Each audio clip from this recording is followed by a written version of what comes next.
Hello and a very good evening. You're watching the news at 6 on Rajya Sabha television with me, Frank Pereira. Here are the headlines.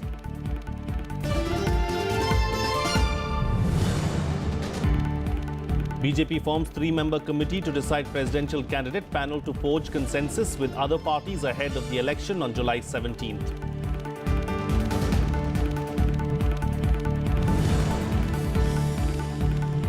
Finance Minister Arun Jaitley reacts to Maharashtra's announcement on farmers, says states keen on loan waiver must generate funds from their own resources.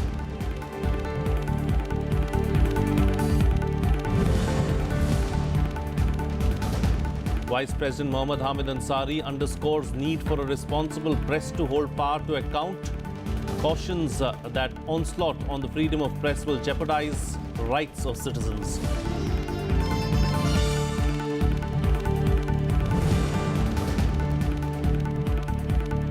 And Supreme Court directs CBSE to declare NEET 2017 result for MBBS and BDS courses. Tells High Courts not to entertain petitions after Madras High Court restrained CBSE from publishing results.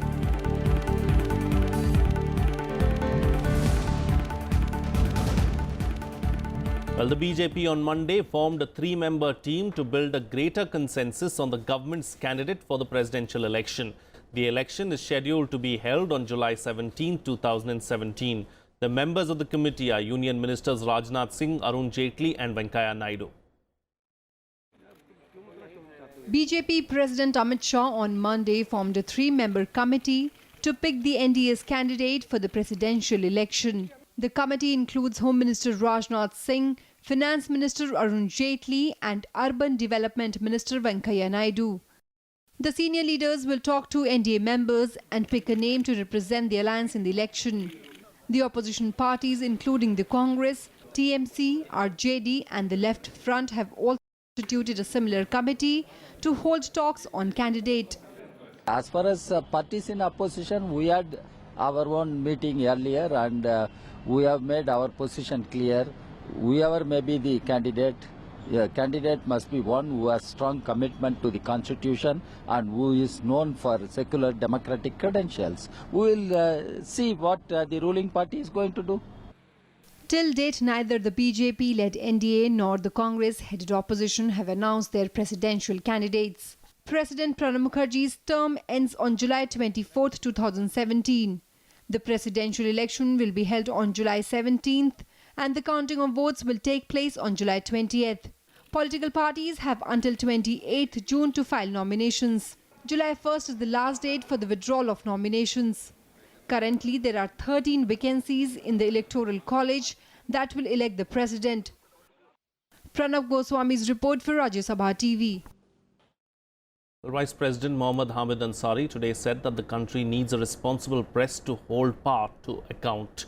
Ansari cautioned that any onslaught on the freedom of press jeopardizes the rights of the citizens. The Vice President made these remarks at the launch of commemorative edition of National Herald newspaper in Bengaluru. खींचो ना कमानों को ना तलवार निकालो जब तोप मुकाबिल हो तो अखबार निकालो. Vice President Mohammad Hamid Ansari on Monday underscored the need for a free media, which he said is necessary in a free society. Ansari asserted that in today's age of post-truths and alternative facts, the primary role of the press as a watchdog assumes paramount importance in a democracy. If press freedom is attacked, it will result in the jeopardizing of citizens' rights. When faced with unjust restrictions and the threat of attacks, self-censorship in the media can have the opposite effect, aiding the covering up of abuses and fostering frustration in marginalized communities. The Vice President also noted that the constitutional framework provides for intervention by the state to ensure smooth working of the press, but such intervention should only be in public interest. The state shall not impede the free flow of information that will go a long way in protecting and promoting the citizens' rights. The media, if it is to remain true to its calling, has to do likewise. The Vice President's remarks came on the occasion to mark the launch of the commemorative edition of the National Herald to mark the 70th year of independence. Kriti Mishra's report for Rajya Sabha TV. Well, in a big relief to farmers in Maharashtra, the state government on Sunday announced a loan waiver and decided to form a committee to oversee the criteria of debt relief. However, Finance Minister Arun Jaitley said states that will have to bear the cost of these loan waivers themselves. A day after Maharashtra waived farmer loans in the state, its Revenue Minister Chandrakant Patil asserted that rich farmers will be excluded from the waiver. The government announced a high-level committee to finalize the scheme and omit rich farmers from the beneficiaries. On Sunday, Chief Minister Devendra Fadnavis waived farm loans worth 30,500 crore rupees owed by 1.07 crore marginal farmers with immediate effect. Responding to the announcement, farmers withdrew their protests but warned their agitation will resume from July 24th if the government doesn't honor its commitment. आज सरकार ने सारे किसानों की कर्ज माफी कुछ निकषों के आधार पर तत्वता मानने की निकष तय करने के लिए एक समिति का निर्माण होगा, जिसमें किसान संगठन के नेता भी रहेंगे और सरकार के नेता भी रहेंगे और उस समिति के निकषों के सहमति के बाद वो कर्ज माफी मान्य होगी.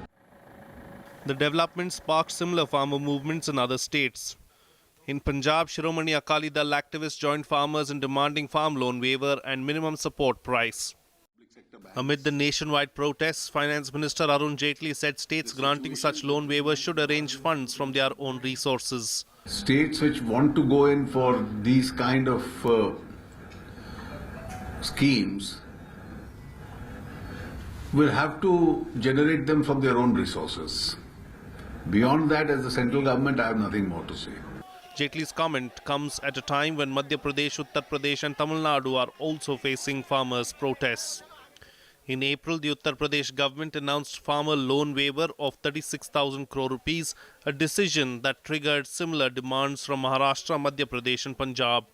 6 farmers died last week in police firing during protests in MP's Mandsaur district.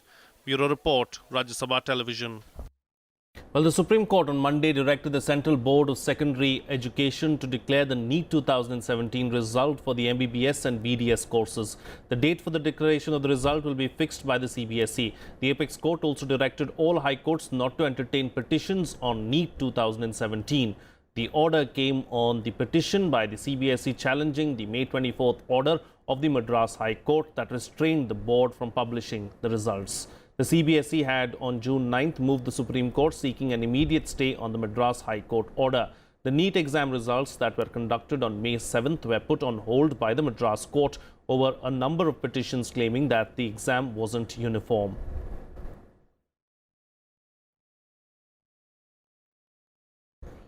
Well, Finance Minister Arun Jaitley also took stock of the finances of public sector banks. Bad loans or NPAs were also discussed with the heads of these banks. The RBI is in an advanced state of preparing a list of bad loans where resolution is required under the insolvency and bankruptcy rule.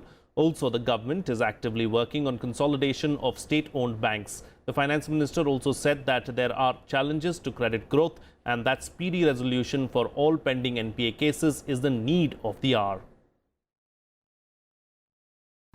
I have already made the position concerned that states which want to go in for these kind of schemes will have to generate them from their own resources. Beyond that, as the central government, I have nothing more to say. Under the new ordinance which was issued, the RBI is at a fairly advanced stage of preparing a list of those debtors where a resolution is required through the IBC process. And you will shortly be hearing about it. Well, let's take a look now at all the other developments in nationwide.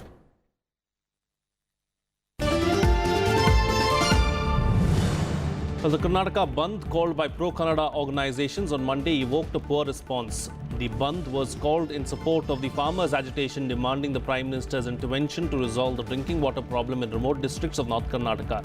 More than 50 protesters were detained from various places in Bengaluru.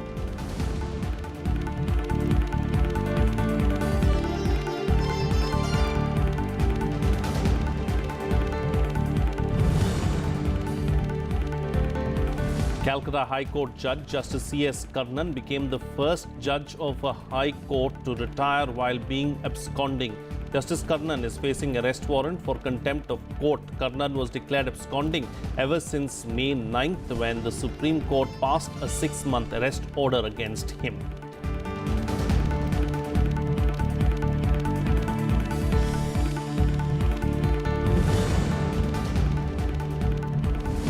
Shashi Shekhar Vempati on Monday took charge as the Chief Executive Officer of the Prasar Bharati Board. After taking charge, Vempati said his priority will be to make Prasar Bharati a modern broadcasting organization. He also said his aim is to take DD and All India Radio all over the world through digital technology.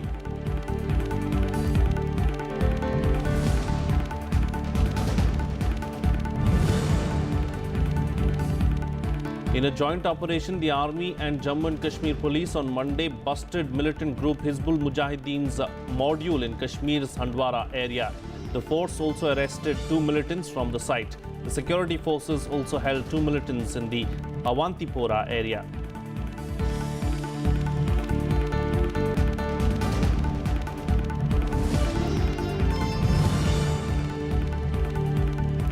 Attorney General Mukul Rohatgi asked the centre not to consider him for reappointment for the country's top law office post. According to reports, Rohatgi conveyed that he wanted to return to private practice.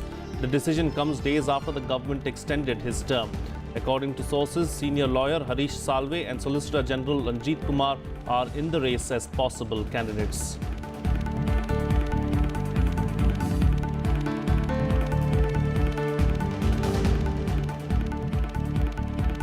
Well, it's time for a short break now, but news and updates will continue on the other side. Stay tuned, we'll be right back.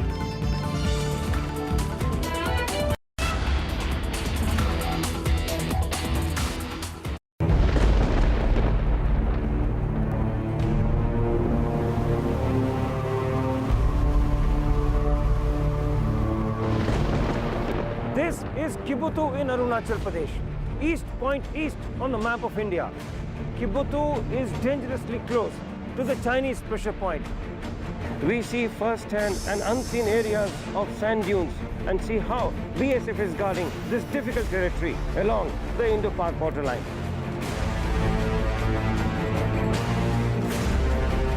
We are now slowly entering into the interior-most parts of the Sarkirik area. Indo-Tibetan Border Police Force justifies each word of this thing. Watch super exclusive episodes of National Security series only on Rajya Sabha television.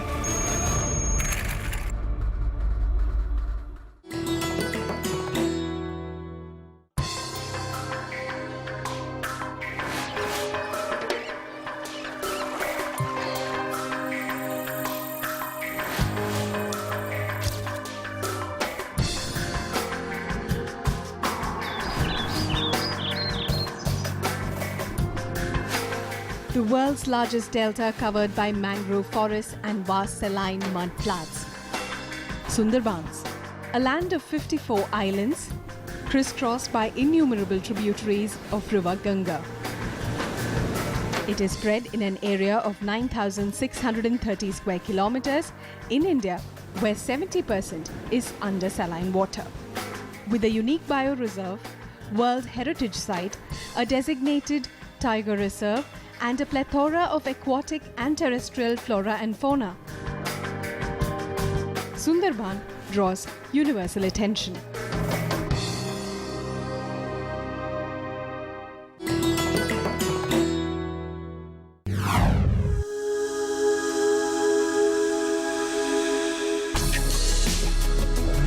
Tales that inspire.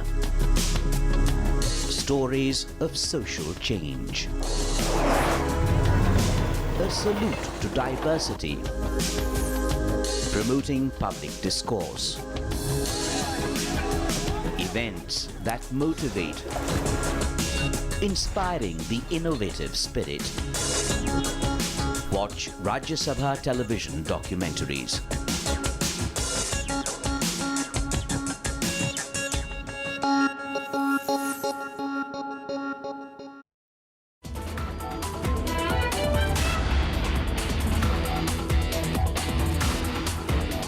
Welcome back. You're watching Rajya Sabha television. Well, French President Emmanuel Macron's party has stopped the first round of voting in parliamentary elections, putting him on course for an overwhelming majority. Clearly, Macron is continuing to impress the French a month after being elected the country's youngest ever president in May.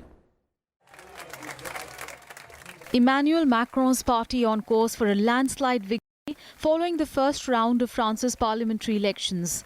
According to exit polls, Macron's party, Republic on the Move, and its ally, Modem, are all set to win up to 445 seats in the 577-seat National Assembly. If the final results show the same numbers, it will be a remarkable feat for Macron's party that was established just over a year ago and has candidates that have little or no political experience. Je souhaite remercier tous les Françaises et les Français qui ont participé aujourd'hui au premier tour des élections législatives et particulièrement celles et ceux qui, nombreux, ont voté pour les candidats de notre mouvement. Such a margin of victory is expected to give Macron the majority he so badly craves to further his political revolution. It is noteworthy that Macron won the French presidency last month without the support of a traditional mainstream party. It was a spectacular election victory over far-right candidate Marine Le Pen. But Macron now needs a majority to push through the changes that he had promised in his campaign. The traditional Republican and Socialist parties struggled with the turnout and criticized the French electoral system. Les électeurs patriotes doivent donc, dans les circonscriptions où nous sommes présents pour ce second tour, massivement se rendre aux urnes dimanche. Une forte mobilisation doit pouvoir nous apporter la victoire dans plusieurs circonscriptions. Et ces victoires sont essentielles. German Chancellor Angela Merkel congratulated Macron on the great success of his party. With a huge mandate, Macron is hoping to carry out far-reaching reforms to overhaul the country's political system and economy. France is suffering from high unemployment, a stagnant economy and security worries. The final results will be confirmed next Sunday after the second round of voting. Bureau Report, Rajya Sabha TV. Well, after last week's shocking election results, British Prime Minister Theresa May is likely to face tough questions from members of the powerful Committee of Backbench Tories today.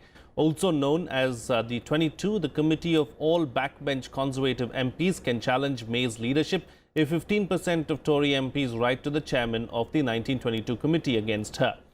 May will hear first-hand anger of the Conservative Committee members who blame her for the catastrophic election campaign in which the Tories lost their parliamentary majority. The Conservatives won 318 House of Commons seats in last week's election, 8 short of majority. Forced to form a minority government, May unveiled her new cabinet on Sunday, retaining 5 of her top cabinet ministers and appointing her close ally Damien Green as her first Secretary of State.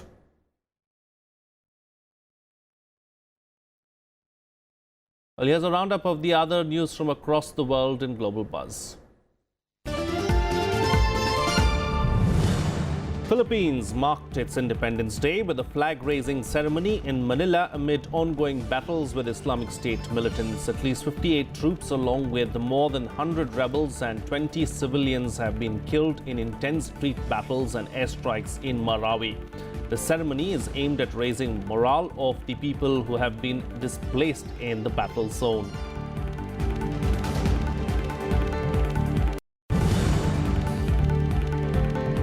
Thousands of people took part in the National Equality March for Unity and Pride in Washington, D.C. The march attempted to highlight discrimination and raise awareness for LGBT rights. The demonstrators demanded the U.S. president to recognize June as Gay Pride Month.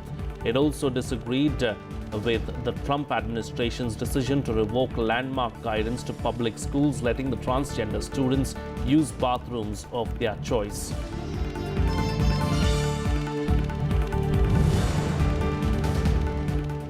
US First Lady Melania Trump, along with her son Barron Trump, officially moved into the White House. Melania Trump and her son had remained in New York after Trump's inauguration in order to allow Barron finish his school year. Melania and Barron arrived in Washington with President Donald Trump on Sunday, which reportedly was their official moving day at the presidential residence.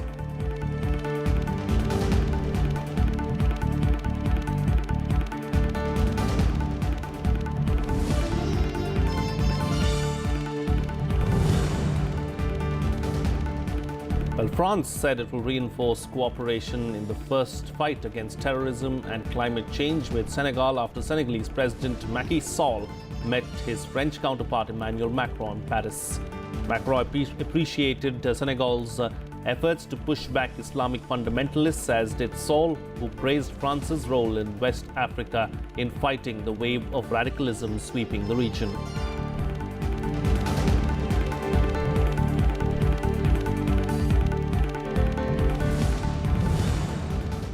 Moving on to some sports news now, where the BCCI is unlikely to discuss who will be India's next coach in its special general meeting on June 26th. The meeting will most likely be dominated by discussions on implementing the Lodha Committee reforms.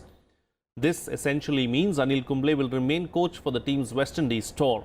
The high-profile Cricket Advisory Committee, comprising Sachin Tendulkar, Saurav Ganguly and VVS Lakshman, is also in favour of retaining Kumble. Former BCCI Secretary Sanjay Jagdale was the coordinator of the CAC, which had picked Anil Kumble as coach last year. Jagdale has also urged that Kumble be retained as coach for the Windies tour. Jagdale also said that there isn't a better candidate than Kumble for the job right now. Well, Rafael Nadal posed with his French Open trophy on a barge cruising along the River Seine in Paris on Monday. This is the 10th title at Roland Garros. This title is a record for wins at a single Grand Slam in the professional era. Personally too, it is special for Nadal, who spent 3 injury-plagued years after the last one when he beat Novak Djokovic in 2014. Rafa, who has only lost 2 matches at Roland Garros since his debut in 2005, is now just 1 short of Margaret Court's all-time record of 11 titles at a single Grand Slam.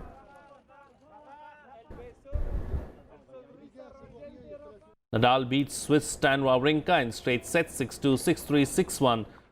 Is Nadal's 15th Grand Slam title, and he now moves above Pete Sampras as on the list of all-time Grand Slam winners into second place behind Roger Federer, who is on 18. Reclaimed it. Not sure whether he's going to hand it over. So Nadal lifted the Coupe de Mosqueteres for a remarkable 10th time. It's his first Grand Slam for 3 years. A lot of years of hard work, but at the same time, a lot of things should happen to make an achievement like this. No? So a little bit of luck should be there.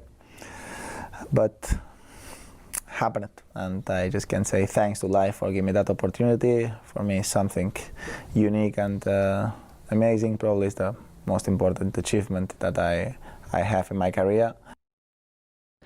Well, Lewis Hamilton won the Canadian Grand Prix for the 3rd year in a row on Sunday to cut Sebastian Vettel's overall lead to 12 points. The Mercedes driver controlled the race from the start to finish. His Finnish teammate Valtteri Bottas came second, making it a Mercedes 1-2. Red Bull's Daniel Ricciardo came third, while Ferrari's Vettel finished fourth. It was a 6th win in 10 races in Canada for Hamilton, who on Saturday equalled his hero Ayrton Senna's mark of 65 pole positions.